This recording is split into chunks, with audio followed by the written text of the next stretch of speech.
അതിരപ്പള്ളിയിൽ silver സ്റ്റോമിലെ അന്താരാഷ്ട്ര നിലവാരമുള്ള cable കാറുകളുടെ ഉദ്ഘാടനം മുഖ്യമന്ത്രി വി.ഡി. സതീശൻ നിർവഹിക്കും. ഞായറാഴ്ച വൈകിട്ട് 4 മണിക്കാണ് ഉദ്ഘാടനം. ആധുനിക സംവിധാനത്തിൽ നിർമ്മാണം പൂർത്തിയാക്കിയ ജംഗിൾ സ്റ്റോമിന്റെ ഉദ്ഘാടനം വ്യവസായ വകുപ്പ് മന്ത്രി പി.കെ. കുഞ്ഞാലിക്കുട്ടി നിർവഹിക്കും. ദിവസേന 1000-ലധികം സന്ദർശകർക്ക് ആകാശയാത്രയുടെ സൗന്ദര്യം ആസ്വദിക്കാൻ കഴിയുന്ന രീതിയിലാണ് കേബിൾ കാർ ഒരുക്കിയിരിക്കുന്നത്.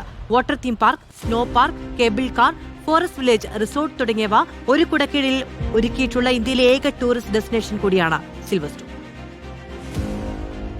2021 കാലഘട്ടത്തിൽ ഞങ്ങൾ സ്നോ പാർക്ക് സിൽവർ സ്റ്റോമിനെ സംബന്ധിച്ച് വലിയൊരു ബ്രേക്ക് ത്രൂ ആയിരുന്നു. വലിയൊരു കോമ്പിനേഷൻ, ബെസ്റ്റ് ഒരു കോമ്പിനേഷൻ ആയിരുന്നു. അതുപോലെ എന്തെങ്കിലും ഒരു പുതിയ പ്രോജക്റ്റ് കൂടി ചെയ്യണം. അങ്ങനെയാണ് 2021 തീരുമാനിച്ചത് കേബിൾ കാർ ചെയ്യാമെന്ന്.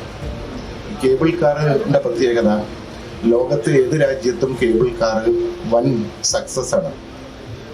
പ്രത്യേകിച്ച് നമ്മളുടെ ഈ ലൊക്കേഷൻ പശ്ചിമഘട്ടത്തിലെ ഏറ്റവും മനോഹരമായിട്ടുള്ള ഒരു പ്രദേശമാണ്. ഈ പാർക്കിൻ്റെ ചുറ്റും മലകളാണ്, തൊട്ടു മുന്നിൽ ചാലക്കുടി പുഴയും. അപ്പോൾ ഈ പശ്ചിമഘട്ടത്തിൻ്റെ എല്ലാ ഭംഗി ആസ്വദിക്കാനും, അതുപോലെ ചാലക്കുടി പുഴയുടെ ഭംഗി ആസ്വദിക്കാനും, പിന്നെ സിൽവർ സ്റ്റോമിൻ്റെ മേലെ കൂടിയാണ് ഇത് ട്രാവൽ ചെയ്യുന്നത്.